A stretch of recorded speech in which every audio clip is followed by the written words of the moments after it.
एक और बड़े एक्सपर्ट को अपने साथ जोड़ते हैं और समझते हैं कि बाजार का मूड यहां से क्या दिखाई दे रहा है।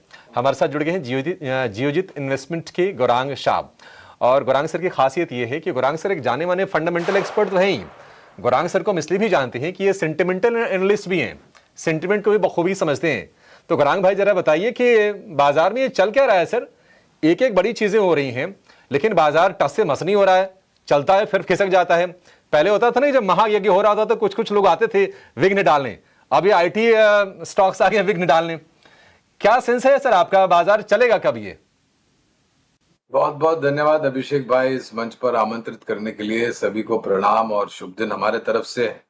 एक छोटा डिस्क्लोजर दे देते हैं कि जो भी निवेश लायक रणनीति बुनियादी तर्क के आधार पर आज आपके सामने रखेंगे, ये हमारी फंडामेंटल रिसर्च टीम की तरफ से राय है। इसमें हमारी कंपनी जियोजित अथवा मेरा किसी भी प्रकार का व्यक्तिगत निवेश नहीं है, ना ही किसी प्रकार का वित्तीय लाभ मिलता है, ना ही किसी प्रकार का कॉन्फ्लिक्ट ऑफ इंटरेस्ट। लेकिन इसी स्तर पर राय हमारे क्लाइंट्स को देते हैं, संभव है उनका निवेश हो। तो ये प्रश्न काफी लोगों ने पिछले 2-3 दिनों से बार बार मुझसे पूछा है अभिषेक भाई कि भाई भारत और यूरोपियन यूनियन के बीच में ट्रेड डील के पर हस्ताक्षर हो गए, मोहर लग गई। स्पष्टीकरण भारत और अमेरिका के बीच में भी आ गया। अब उसकी डिटेल क्या है वो आने वाले कुछ समय में हमें पता चलेगा। अर्थव्यवस्था अच्छी चल रही है, विकास दर अच्छा है, महंगाई दर नीचे तरफ। आज क्रेडिट पॉलिसी में गवर्नर साहब ने भी का भी वक्तव्य जो था वो यही था कि भाई अच्छी परिस्थिति में भारत देश है और जब भी समय अनुसार जरूरत पड़ेगी उसके अनुमान से और अनुकूल रीत से वो सहायता करने के लिए प्रतिबद्ध है। फिर भी बाजार में हम देख रहे हैं कि दायरा नीचे के तरफ, और अब जब हम और आप बात करें तो सुबह के कारोबार में जो निचला स्तर देखा था वहां से थोड़ा ऊपर की तरफ कामकाज कर रहे हैं। तो देखिए अभिषेक भाई, ये क्या होता है ना, बाजार कभी कभी आपके धैर्य की परीक्षा लेता है। सभी चीज अनुकूल होने के पश्चात भी अगर बाजार इस तरीके से, और हमने जब वो घोषणा हुई थी भारत और अमेरिका के बीच में तो 26,000 के पार भी गए थे और फिर उसी दिन नीचे लुढ़के के और उसके पश्चात हम नीचे आ रहे हैं। तो मैं ये मानता हूं कि अब थोड़ा थोड़ा इंतजार करना पड़ेगा, थोड़ा धैर्य रखना पड़ेगा। 25,800, 25,900 ऊपर के तरफ, 25,500, 25,400 नीचे की तरफ, ये एक बड़ा दायरा है निफ्टी की मैं बात कर रहा हूँ स्पॉट की, जिसके बीच में कामकाज करता रहेगा। तीसरी तिमाही के नतीजे अब तक जो देखे सकारात्मक है। इस हफ्ते और अगले हफ्ते मेरे ख्याल से निर्णायक तरीके वो भी पूर्ण हो जाएगा। अनुमान है कि जो भी नतीजे हम देखना बाकी है वो भी जो उम्मीद है उस पर आए या थोड़े बहुत बेहतर आए। निराशा होने की कोई संभावना लग नहीं रही है। और साथ साथ अंतर्राष्ट्रीय स्तर से खाड़ी में जो परिस्थिति उभर रही है उसको लेकर के जो खबरें आ रही है उसके कारण प्रतिक्रिया बाजार में। तो मैं ये मानता हूं कि, और मैंने अक्सर ये कहा है हमारे ही चैनल इंडियन हाउस स्वदेश पर अभिषेक भाई, कि अगर आप शेयर बाजार में निवेश करते हैं 2-3 चीजों की आवश्यकता है आपके पास हो। एक है जोखिम झेलने की क्षमता, दूसरा है धैर्य, और तीसरा है बाजार को समझ परख के सक्षम और मजबूत कंपनियों में निवेश करना। तो मैं मानता हूं कि थोड़ा दायरेबंद कारोबार है, लेकिन मेरा ये भी मानना है कि आने वाले समय में मेरे ख्याल से जो सर्वोच्च ऊंचाई हमने देखी थी 26,370-75 के पार की, वो भी हम पार कर जाएंगे। खाली एक ही है कि आप थोड़ा धैर्य रख रहे, और जब मौका देता है बाजार आपको गिरावट में तो सक्षम और मजबूत कंपनियों में आप निवेश करें। बजट को लेकर के भी जो घोषणा हुई थी, सिवाय वो एसटीटी के, मुझे तो एसटीटी में भी जो परिवर्तन हुआ उससे कोई शिकायत नहीं है, लेकिन जो बजट पूर्ण रूप से माननीय वित्त मंत्री ने दिया है वो एक कंटिन्यूएशन प्रोसेस है पिछले बजट का और आने वाले भविष्य का। तो बाजार थोड़ी परीक्षा ले रहा है और मैं उम्मीद रखता हूं कि हमारे सबके पास धैर्य है और इस परीक्षा में अव्वल नंबर से निकल के आएंगे हम, अगर हमारे पास लंबी अवधि का नजरिया है तो। गौरांग भाई देखिए, धैर्य को लेकर दिक्कत नहीं है, दिक्कत बस ये है ना कि जिन ट्रिगर से हम उम्मीद लगा के चलते हैं कि शायद ये चीज़ कंप्लीट हो जाए तो बाजार फिर चलेगा, दिक्कत उसको लेकर आ रही है कि सारे के सारे जो पॉजिटिव पॉइंट्स हैं बाजार उसको कहीं ना कहीं डाइजेस्ट कर रहा है। और एक जो दिक्कत थी भारतीय बाजार के लिए, कहा यह जाता था कि नहीं भारतीय बाजार में वैल्यूएशंस काफ़ी ज़्यादा हैं, तो आप देख लीजिए कई सारे जो डेवलप्ड मार्केट्स हैं वहाँ के मुकाबले अगर आप देखेंगे तो वैल्यूएशन पैरिटी भी आ गई है, चाहे वो अमेरिका का बाजार हो, चाहे जापान का बाजार हो, या फिर एमएससीआई अगर हम वर्ल्ड इंडेक्स की बात करें, लगभग बराबर के वैल्यूएशन है। लेकिन बाजार का ये ना चलना, आप देखते हैं बहुत सारे लोग तो ये भी कह रहे हैं कि जब ये इंडिया यूएस ट्रेड डील के फाइन प्रिंट सामने आ जाएंगे, एफआई उसको रीड करेंगे, फिर शायद उनके पैसे निकल भारतीय बाजार में डिप्लॉय हों। पेशेंस रखना की है बाजार में, और ये सही बात है कि अगर आप निवेशक हैं तब तो आपको ज़्यादा घबराने की ज़रूरत नहीं, बट ये कि हाँ, ट्रेडर्स के लिए ज़रूर थोड़ी सी मुश्किल होती है जो उम्मीदें लगा के काफ़ी रखते हैं। इस बीच वीज़ा प्रोसेसिंग वाली ये कंपनी है BLS इंटरनेशनल, और इनका जो कारोबार है दुनिया के लगभग 150 देशों में है। इनके नतीजे आ गए हैं। आय हम देख रहे हैं कि 512 करोड़ रुपए से बढ़कर 736 करोड़ रुपए पर आय पहुंची है। बाकी आंकड़े भी का भी इंतजार है, देखते हैं कि कैसे आंकड़े हैं। मुनाफा भी 121 करोड़ रुपए से बढ़कर 161 करोड़ रुपए पर BLS इंटरनेशनल के आ गए हैं। एक इन्होंने केस भी जीता था दिल्ली हाई कोर्ट से। इनको हमने सुना था कि गृह मंत्रालय के कुछ टेंडरिंग में इन पर रोक लगाई गई थी, और बाद में BLS इंटरनेशनल ने वो केस जीता था दिल्ली हाई कोर्ट में, तो उससे भी राहत इनको मिली थी। एक राय ले लेते हैं BLS के शेयर पर। हालांकि नतीजे तो प्राइमा फेसी ठीक लग रहे हैं, लेकिन शेयर में 2% के आसपास की नरमी है। अंशुल जी, आपका व्यू BLS को लेकर? सर देखिए, पिछले 56 महीनों में 52% करेक्ट किया और पिछले 2 दिन से इंस्टीट्यूशन वॉल्यूम के साथ चलने की कोशिश कर रहा है, तो बाउंस बैक प्रोबेबली यहाँ पे कंटिन्यू रहना चाहिए। 50 डे मूविंग एवरेज कल भी अटका, आज भी अटका। नेक्स्ट लेग में जैसे ही ये स्टॉक 300 रुपए के ऊपर सस्टेन करना स्टार्ट करता है, इस स्टॉक में अच्छी अपसाइड बनेगी, बाउंस बैक कंटिन्यू रहेगा 324 रुपए तक। बाइंग 300 रुपए के ऊपर ही करना है, 300 रुपए के नीचे कोई भी बाइंग की चेष्टा नहीं करनी चाहिए, क्योंकि 300 रुपए पे 50 डे मूविंग एवरेज है, कल और आज मिला के बड़ा रेजिस्टेंस प्रूव हो रहा है, तो उसको क्लियर होने का वेट करना चाहिए। BLS इंटरनेशनल के ऊपर अंशुल जी की तरफ से।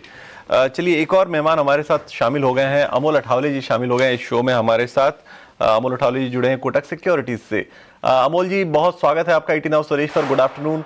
और पहले तो मार्केट के ऊपर ही अपनी एक राय दे दीजिए, और साथ में ये भी बता दीजिए कि कौन से पिक्स आप सजेस्ट कर रहे हैं आज अगले 1.5 घंटे 1 घंटे के लिए हमारे व्यूअर्स को। जी नमस्ते एंड गुड आफ्टरनून। एक सीमित दायरे में फंसा हुआ था मार्केट, आज एक रेंज का ब्रेकडाउन देखने को मिला, बट आज बाउंस बैक भी हुआ है, तो एक नया सपोर्ट मिल गया है हमको।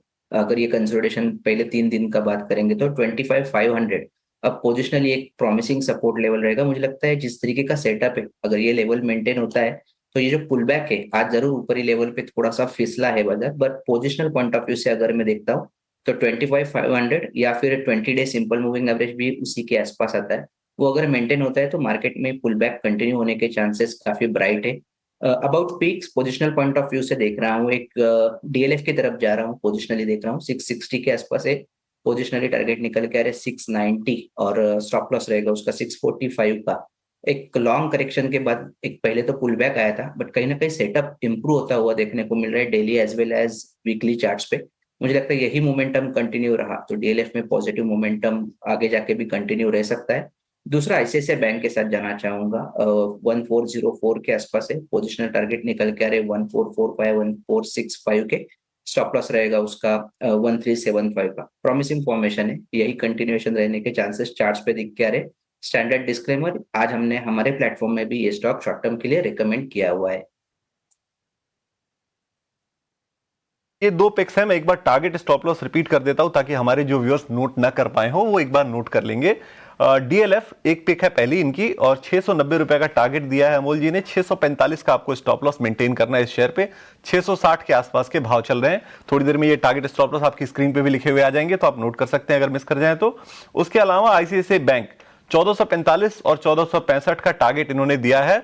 ICICI बैंक आपकी स्क्रीन पर लेके आए। ICICI बैंक 1375 का स्टॉप लॉस मेंटेन करना है, और आपको 1445 और 1465 का टारगेट रखना है। 1405 के आसपास अभी भाव चल रहे हैं। तो ये 2 पिक्स हैं अमोल अठावले जी की तरफ से।